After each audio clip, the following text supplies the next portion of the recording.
Guys, lunch tayo. May brat, chicken shawarma, and kula.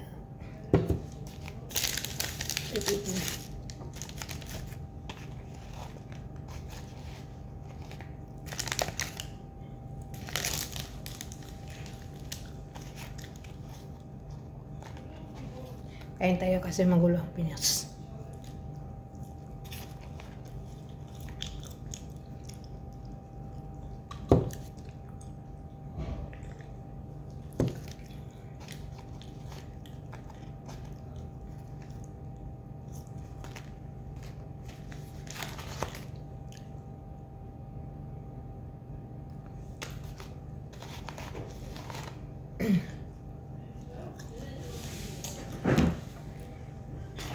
Sa Pinas magulo kasi nagwiwil ka sa president. So, sana palitan na yung president kasi ayaw ko.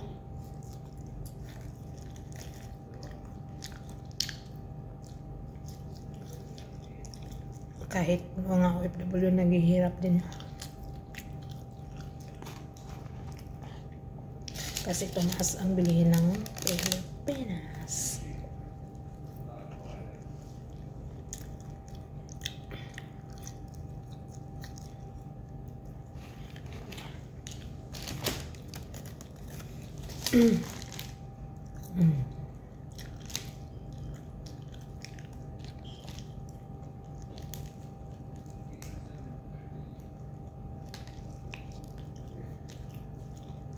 Shawarma.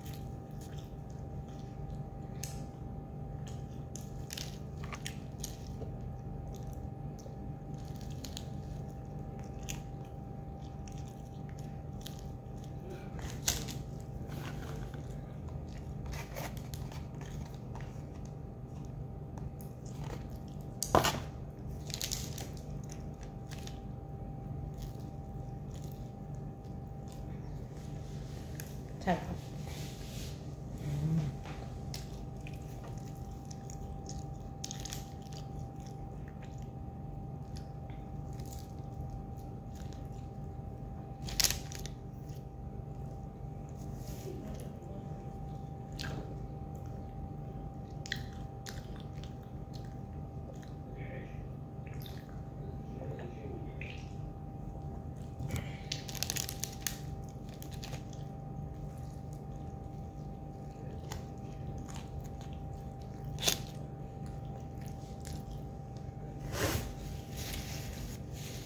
Masarap yung shawarma nila.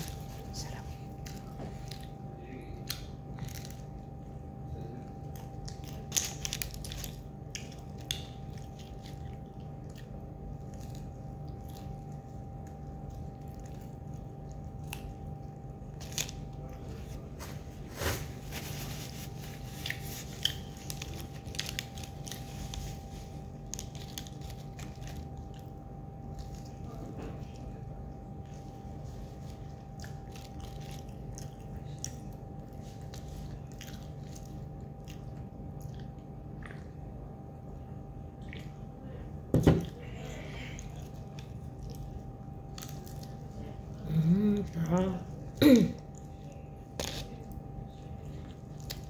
Grabe ang Pinas ngayon guys. Nanonood ako sa YouTube. Ang daming tao sa EDSA. Baka mapatalsik na si Marcos. It's better naman mapatalsik kasi wala naman siya nakawa sa bayan. Puro na lang hearing sa Senado. Kawawa ang mga mahirap.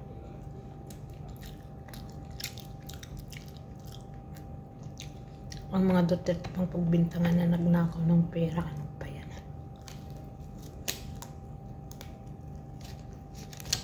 Hindi makaintindi yung mga tao kahit anong explain ni Sara Duterte.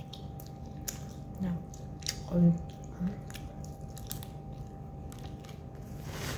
Nga sabi ni Sara Duterte, walang alam sa butas.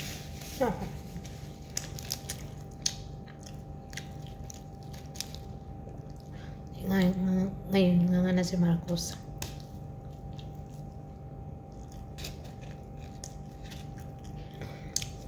Siyempre makikialam din tayo sa bayan natin kasi yung mga mga tita ng mga OFW, may share din yung government doon na malaki.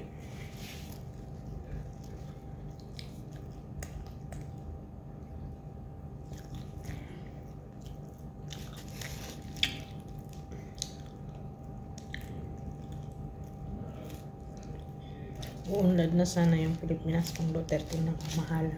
Ngayon naman, umpisa na naman.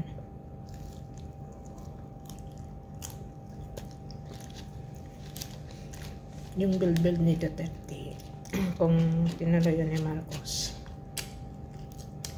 maganda yun.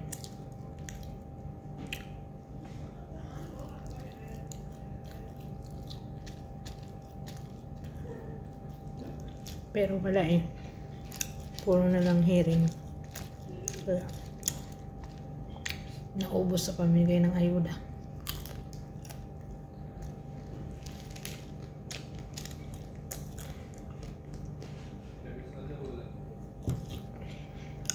Kawawa yung bayan natin, guys.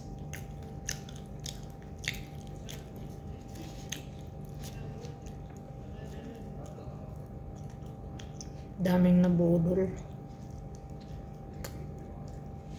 Dati maganda yung team nila, unit team na nagtatridor.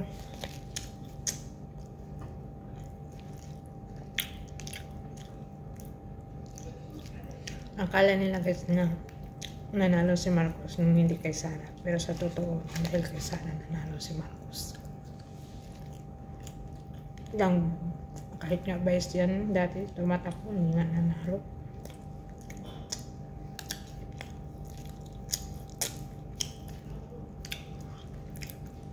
Nung tumakbo pa lang yun si Marcos, sinabi na bangag. Bangag. Yun nga, bangag din yung taong umano sa kanya. Yung sumusuport.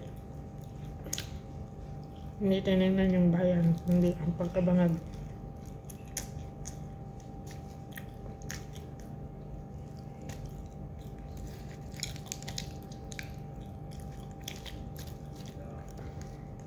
Tingnan mo sa ibang bansa. Ang the best president sa Pilipinas. Ilang presidente na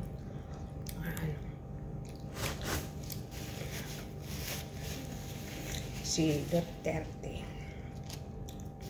Ang the best president. Yung ratings niya laging mataas. Ngayon, iwan kong ratings ni Marcos.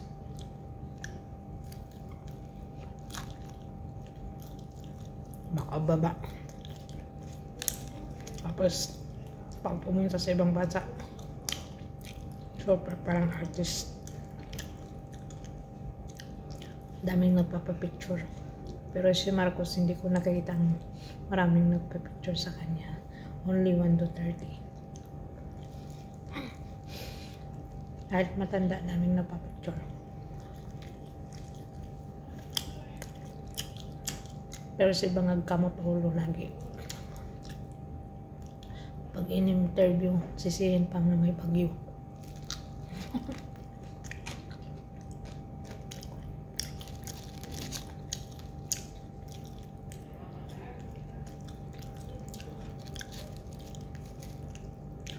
Good luck sa nagpunta sa EDSA to support to Inday Sara Duterte para babangon naman tayo ulit.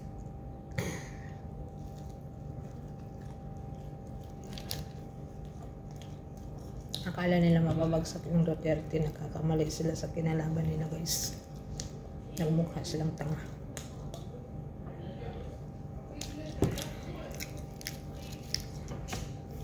Yun. Go support to Sara Duterte. God bless you all guys. Bye.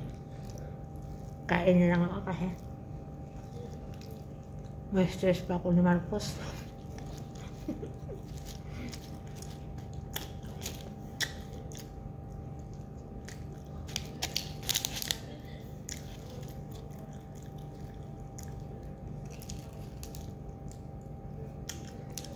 Bye bye.